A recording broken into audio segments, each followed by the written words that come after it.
Syekh Ali As-Samuni menyebutkan dari ayat tersebut, dia menyebutkan riba alladzi haramahu Islam nau'an. Riba yang diharamkan dalam Islam itu ada dua macam riba. Riba nasi'ah wa riba al-fadl. Ada riba nasi'ah namanya. Yang kedua riba al-fadl. Amal awal adapun yang pertama riba nasi'ah, riba nasi'ah. Bahwa alladzi kana ma'rufan fil jahiliyah wa huwa ayyuqridahu qadran muayyanan minal mal ila zamanin mahdud ka syahrin aw sanatin matalan ma'asyiratin ziyada fihi nadhirun tidak saja.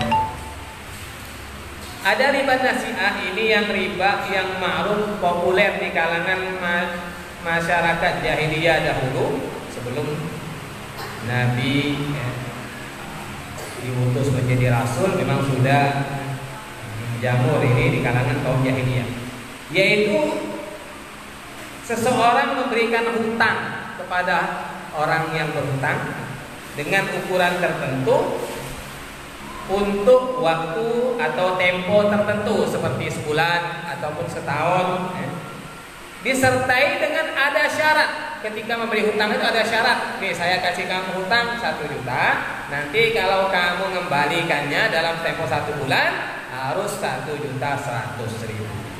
Nah, ini namanya riba nasi'ah.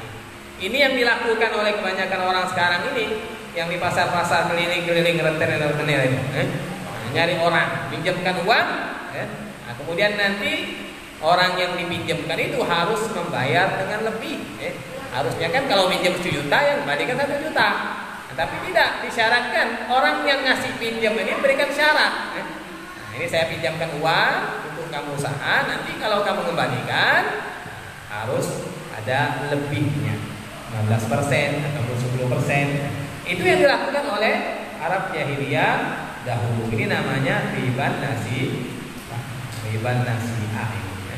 Nah, Ibn Jarir At-Tabari mengatakan, Ibn Jarir At-Tabari rahimahullah, jadi Syekh Ali As-Samuni mengutip makalah Ibn Jarir At-Tabari, inna rajul fil jahiliyah yakunu lahum ala rajul malun ila ajal.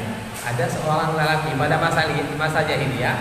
Jadi Imam Tabari memberikan gambaran bagaimana bentuk riba yang terjadi di masa jahiliyah. Seseorang lelaki pada masa jahiliyah, dia memiliki hutang kepada seseorang dengan tempo. Fa idza halal ajal talabahu min sahibi fa yaqulu ladzi alaidain akhir anni dainaka wa ajiruka ala malika. Kalau sudah sampai temponya, datanglah si penagih hutang, orang yang minjemkan. Nah, ketika orang yang berhutang tadi ditagih, orang dia bicara, dia ngomong, wahai fulan, sekarang saya masih belum ada uang. Nah, tolong tangguhkan lagi, nanti saya beri sekian. Misalnya ngutangnya 1 juta, nanti saya bayar 1.100.000 umpamanya. Orang yang berhutang itu bilang seperti itu. Wa ajiduka ala ma, aku tambahkan hutangku padamu, aku tambahkan payam alan dalik. Kemudian keduanya sepakat setuju, padalika huwa riba apa mudhaf. Nah, itu yang dimaksud dengan riba yang berlipat ganda yang ada pada ayat Allah dalam surah Al-Baqarah atau apan mudha'afah. Jadi keduanya sama-sama sepakat setuju ini. Panahahumullah azza wajalla fi islamihim. Nah, inilah yang dilarang oleh Allah Subhanahu wa taala, riba ini.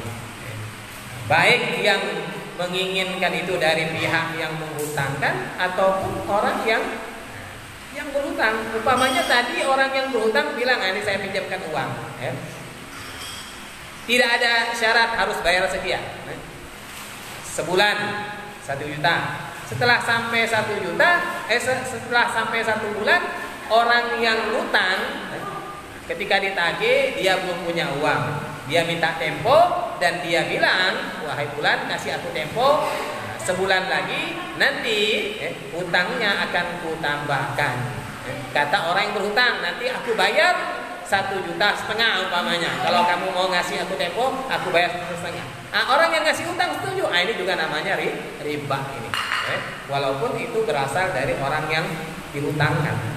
Jadi baik dari orang yang menghutangkan atau dari orang yang dihutangkan. Ini contoh ya, riba nasa'i. Wa hadha an-naw' min riba wal musta'mal'at bil bulugh. Nah, ini kata Syekh Ali As-Sabuni, riba jenis inilah yang sekarang yang dipakai oleh bank-bank itu, ya. Bank-bank yang ada sekarang ini, ya, pakai jenis bank nasi'ah ini. Jadi kalau ada orang pinjam uang, ya, bank langsung mencairkan dengan syarat nanti bunganya sekian persen ini. Ya. Kalau enggak nempo lagi, tambah lagi bunganya terus tambah. Nah, itu namanya at-aq mudha'afah. Ya. Itu riba nasi. Adzani yang kedua macam riba itu ribal fadl namanya. Ribal fadl riba lebih. Ya.